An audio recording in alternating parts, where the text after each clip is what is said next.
An English professor at Westfield State University has co-authored a new book that delves into a serious topic: race.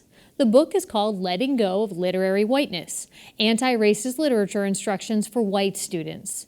Sophia Sarigianides co-wrote the book with Carlin Borsheim-Black, an associate professor of English at Central Michigan University, and Carolee McGrath sat down with her to talk about the book.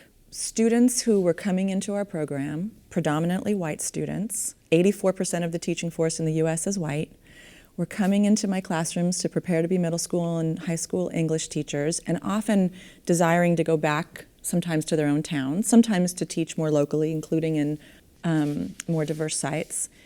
And I realized that I didn't know how to help them address race and racism well, because that wasn't part of what I was preparing to do in my own research and scholarship. And it was becoming increasingly evident how urgent all of this was if I'm coordinating a program and I'm not helping candidates get ready to go back out in the field and do this well. And so I made an academic wish. This doesn't usually happen, and we don't talk about wishes in scholarship, but I did. And I wanted to learn how to do this. And I wanted, race and racism is such a touchy topic because there's so much shame attached as white people not knowing what we should know, participating in this society, this highly racialized society that we live in the US. But I made a wish to learn, and I wanted to be apprenticed to somebody who would teach me without making me feel bad for what I didn't know.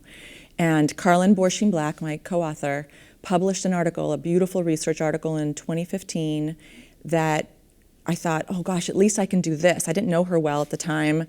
I used her work in my class, and then she and I started collaborating, realizing that we had similar populations, predominantly white, in rural communities, and we had similar goals about wanting to figure out how to do this well, how to prepare these candidates well. And so, are you saying that candidates would not be racially sensitive when they're going into a classroom?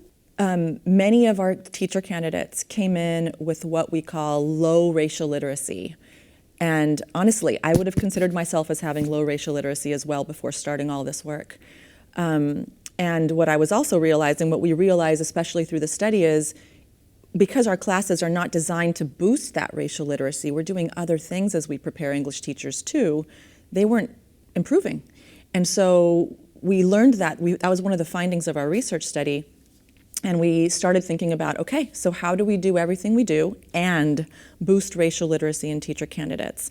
And we're both interested in teaching literature. And so we got to work thinking about what it would look like to prepare teachers, not just white teachers, everybody who came through our classrooms, but it's predominantly white teachers, to address race and racism explicitly. And that's what the book focuses on. And how do you do that? The same way you would address any other learning outcome. If in the teaching of literature you want students to understand complicated characterization, that's in a learning objective. You scaffold that learning and you assess that learning with projects, assignments. We say you do the same thing if your interest is anti-racist outcomes. You set racial literacy objectives.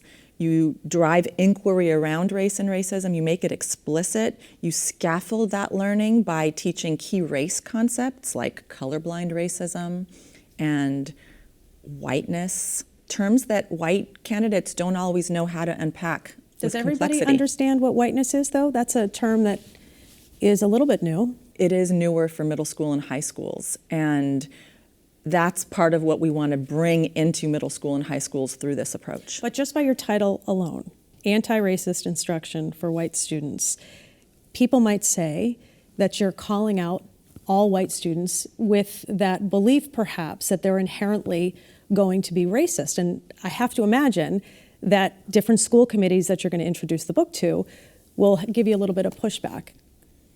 They might give us pushback, but that is the case. And so that's your belief, that white students are inherently racist. It is our assumption that if you live in a highly racialized U.S., in a highly racist country, which we do, it is the air we breathe that we are all racist. So are you shaming white people? We have no interest in shaming anybody, because shaming someone does not do anything for learning. That's what drives up the defenses, and learners start to protect themselves. But don't you think this title drives up defenses? Like, I mean, it's one thing to say, listen, we have to, do this curriculum that you're talking about, and certainly explore all of these concepts that you're saying because they're critically important. But a title like this might make people think, hey, listen, you know what, instead of bridging a divide, you're building a wall. So we start from page 1 implicating ourselves in everything that we talk about. So we see ourselves as having not done a good enough job in the past in addressing race and racism, as not having recognized our own white privilege, as not making race and racism explicit ourselves. There is no position of, there's no hierarchy we're trying to establish as I'm a better white than you, and so you need to do it this way. And I think people would ask you that, like, why do you write this book? Like, what gives you the credibility or authority to write this book? You know, and here we are, 2 white women talking about race. Like, where's the credibility with that? So we are building on the scholarship of scholars of color. This is work that began with scholars and writers of color. This is definitely where the origins of all of this work began. And what we see ourselves as doing, we framed the entire book with a quote from Ta-Nehisi Coates' Between the World and Me, where he is writing a long letter, open letter to his son on the night of yet another shooting of a black innocent person by a white police officer, and where he is advising his son at the end of the book on what he's saying. I don't know what you're going to do, but one thing I don't want you to worry about is the dreamers. And the dreamers are the people he calls the people who consider themselves white, who have to believe themselves white. And what we say explicitly in the opening chapter is, we know that we're the dreamers he's talking about, and we understand the role that for too long white teachers have played in, whether we know it or not, in perpetuating racism by the texts that we teach in literature. Give me an example of the text that you're talking about. If you ask a teacher, how are you addressing racism, a white teacher? And this is what I would have said. Oh, well, I teach Huck Finn. I teach To Kill a Mockingbird. But we know, and research upholds, that the texts alone will not determine what we teach about race and racism. It is how those texts are taught. Are there different texts that people should use? So there's 2 ways of approaching it. One is, how do you address the canon? And there is a high school and middle school canon about what tends to get taught, like some of the texts we just said. And it's very important to know how to do those responsibly if you have anti-racist goals in mind. But there are also other stories that have protagonists who are of color, who promote positive stories of black people and other people of color. And those also have a place in the curriculum, and this is not us, we are repeating the work of scholars of color in the field who say, pay attention to where you put those texts. Are they also marginalized in the curriculum? Do they have a central place? Are they long texts, just like other long texts written by white people? All of that matters because it sends messages to the students, white students and students of color in the classrooms, and everybody needs those messages. Are teachers doing a good job doing what you're saying in urban settings? That's a great question.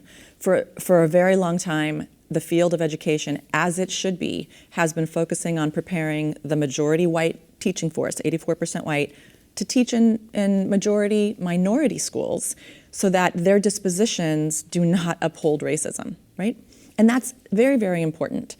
However, what the field has not done is to worry about, all right, what messages about race and racism are going to white schools, to white dominant schools, to white students, because racism is predominantly a white people problem. Dr. Martin Luther King had mentioned, and I'm paraphrasing, but I have a dream that my 4 little children will one day live in a nation where they will not be judged by the color of their skin, but by the content of their character. Does this book advance that dream? Of course. Some people would say it doesn't, just by the title alone, but how does it advance the dream? I would say, how would it not, how do you see that it might be seen as not advancing the dream? Well, I'm asking you, how does it advance the dream?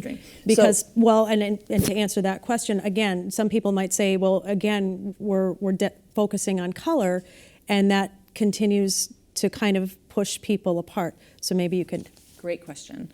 So we can say that we don't see color, but that would advance a colorblind racial ideology that maintains the status quo. It used to be that racism was upheld much more explicitly, right?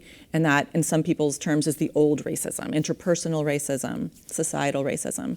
The new racism hides under a colorblind ideology that allows white people to sound as though we are not racist by upholding issues like equity and liberalism.